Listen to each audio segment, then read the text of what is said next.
প্রিয় দর্শক আসসালামু আলাইকুম। দেশ ও প্রবাসে যে যেখানে আছেন আপনাদের প্রত্যেককেই শুভেচ্ছা জানাচ্ছে। আজকে নতুন একটি প্রতিবেদন দেখতেই পাচ্ছেন, আমার সামনে একটি আপু আসছে।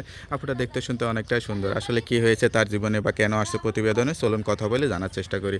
আপু আসসালামু আলাইকুম। ওয়ালাইকুম আসসালাম। আপু আপনার নাম কি? মিম। মিম আপু, কেমন আছেন আপনি? আলহামদুলিল্লাহ ভালো। ভালো আছেন? যাক, আপনার বাড়ি কোথায়? মানিকগঞ্জ। পরিবারে কে কে আছে? মা আছে, ছোট ভাই আর ছোট বোন। মা, ছোট ভাই, ছোট বোন। আপনি কি করেন? আমি কিছু করি না, আগে চাকরি করতাম, এখন চাকরিটা চলে গেছে, এখন বাসায় আছি। কি চাকরি করতেন? জুতার ফ্যাক্টরিতে চাকরি করতাম। লেখাপড়া করছিলেন? কোন ক্লাস পর্যন্ত? 9 পর্যন্ত। তো অনেকটাই তো করছিলেন, তা এসএসসি পরীক্ষা দেন নাই কেন? বাবা মারা গেছে, এর জন্য করতে পারি। বাবা মারা যাওয়ার পর আর লেখাপড়াটা কন্টিনিউ হয়নি। আচ্ছা, কেমন লাগে এই যে নিজের কাছে এখন এই জীবনটা? খারাপ লাগে। খারাপ লাগে। আচ্ছা আচ্ছা, তা এখন কি চিন্তা বা কি আশা করে আসছেন প্রতিবেদনে? এখন প্রতিবেদনের সামনে আইছে, যেহেতু বয়স হয়েছে, একজন ভালোবাসার মানুষ পেলে তার কাছে বিয়ে শাদী বসুন, কিছু বলছে সহযোগিতা করেন। আচ্ছা আচ্ছা, সহযোগিতা বেশি প্রয়োজন না জীবনসঙ্গী বেশি প্রয়োজন? জীবন সঙ্গী প্রয়োজন, তবে হ্যাঁ। বিপদ আপদে পড়লে সেই মানুষটি যাতে একটু পাশে দাঁড়ায়, একটু সহযোগিতা করে। না, যে আপনার জীবনসঙ্গী হবে সে তো আপনার বিপদ আপদ কেন সারা জীবনের দায়িত্ব নেবে, তাই অবশ্যই। না? আচ্ছা আচ্ছা, তা পরিবারে কে কে আছে? মা আছে, ছোট ভাই আর ছোট বোন। আপনার মা কি চিন্তা করে আপনাকে নিয়ে? আমার মা আমাকে নিয়ে দুশ্চিন্তা করে, খারাপ চিন্তাই করে, যেহেতু আব্বু নাই, বড় একটা ভাই নাই, মাথার উপরে কোনো লাঠি নাই আমার। আচ্ছা আচ্ছা এই কারণে প্রতিবেদনের সামনে আছে, যদি একটা ভালো মানুষ পাই আচ্ছা, বিয়ে শাদী বসবো।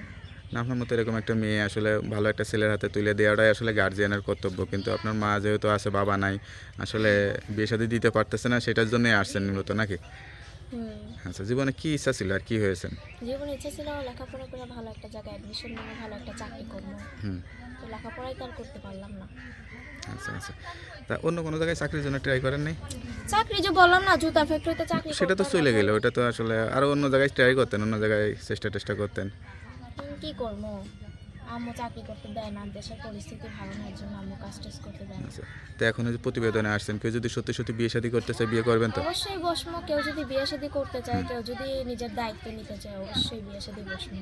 আচ্ছা আচ্ছা, তা কীরকম মানুষ হলে আপনি আসলে জীবনসঙ্গী করবেন? বয়স হোক তাতে আমার কোনো কিছু যায় আসে না, বাট আমার পাশে থাকতে হবে, আমার ভালোবাসতে হবে, আর কারোর সাথে কথাবার্তা যাতে বলতে না পারে।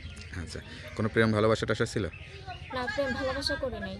সংসারে কাজকর্ম রান্নাবান্না এগুলো সব কিছু পারি, পারেন? হ্যাঁ, যাক, সবকিছু পারি। তো আপনার সঙ্গে কীভাবে যোগাযোগ করবে? আমার সাথে আমার ফোনের মাধ্যমে যোগাযোগ করবো। নাম্বারটা মুখস্থ আছে? তা একটু বলে দেন। 01 01 831 831 55 55 32 32 64। 64। নাম্বারটা খোলা থাকে তো? হ্যাঁ। যাক, নাম্বারটা খোলা রাখবেন। জীবনে আসলে কখন কার কী হয় তো তো বলা যায় না। যেহেতু আপনি একটা আশা করে আসছেন, সেই আশাটা পূরণ হোক সেই দোয়াই করি। আর যারা যোগাযোগ করবেন আপুর কথা শুনে সত্যিকারের মন নিয়ে যদি বিয়ে শাদী করতেছেন, তারাই যোগাযোগ করেন, অযথা ফোন দিয়ে হয়রানি না করাটাই ভালো। আর আমার একটা রিকোয়েস্ট, আমার সাথে যেই যোগাযোগ করবে না কেন, আমার যাতে কোনো খারাপ কথা না বলে। সেটাই। আর আপনি নামাজ কালাম পড়বেন, আল্লাহর কাছে চাইবেন, আল্লাহ ভালো ব্যবস্থা করে দেবে। তো ভালো থাকেন, দোয়া করি। আসসালামু আলাইকুম।